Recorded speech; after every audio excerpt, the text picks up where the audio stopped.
Bismillahirrahmanirrahim. Sahabatku, pakaian yang kita pakai selama ini terkadang menjadi simbol yang menggambarkan posisi siapa kita di tengah-tengah halayak ramai.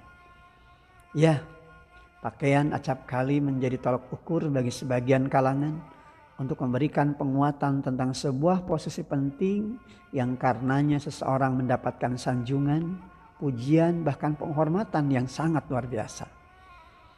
Pakaian yang melekat dalam diri bahkan bisa menjadikan seorang bisa menjadi berbeda dan merasa berbeda dengan yang lainnya.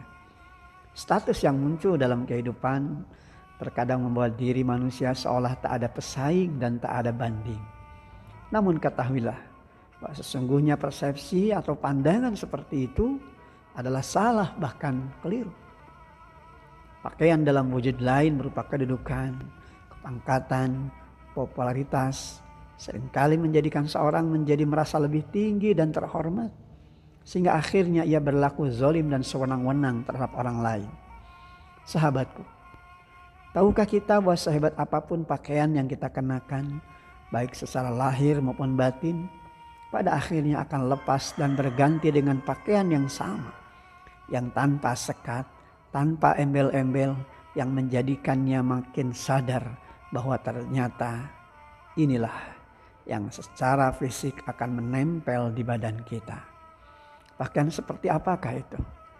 Ya, pakaian itu bernama kafan.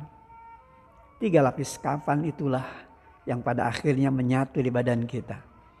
Dari lapisan ketiga sampai akhirnya di lapisan pertama. Dan menutup sekujur tubuh kita, bahkan wajah kita tanpa kecuali. Wajah yang selama ini menjadi simbol keangkuhan dan kesombongan itu pada akhirnya ditutup pula dengan kafan, tanpa bisa menolak, tanpa bisa kita hindarkan. Lalu apa yang harus kita sombongkan? Apa yang harus kita jadikan kebanggaan? Sementara tak ada satupun yang perlu dibangga-banggakan. Karena semua kita sama.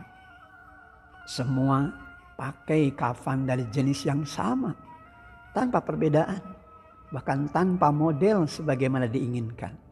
Semua dililit dan melilit tubuh kita yang mungkin selama hidup merasa berbeda dengan yang lainnya. Sahabatku, ingatlah kafan kita. Bahkan bila perlu, sering-seringlah melihat kafan, agar hati dan jiwa ini tak merasa jumawa, agar hati dan jiwa ini tak merasa kuat dan hebat dibandingkan dengan yang lainnya. Saat Allah muliakan kita, mulialah kita. Namun saat Allah hinakan kita, hinalah kita. La haula wa la quwata illa billah aliyil azim.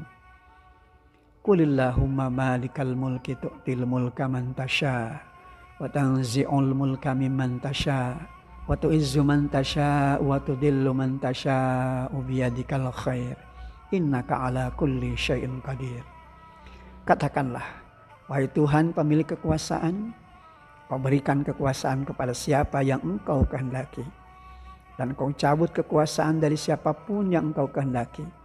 Engkau muliakan siapapun yang Engkau kehendaki, dan Engkau hinakan siapapun yang Engkau kehendaki. Di tangan Engkaulah segala kebajikan. Sungguh Engkau Maha Kuasa atas segala sesuatu. Sahabatku, kafan memberikan begitu banyak pelajaran dalam kehidupan kita. Tentang satu perkara yang selama ini kita merasa beda dan ingin dibedakan, pada akhirnya menjadi sama. Karena pada akhirnya kita akan berakhir di kafan. Walhamdulillahi rabbil alamin.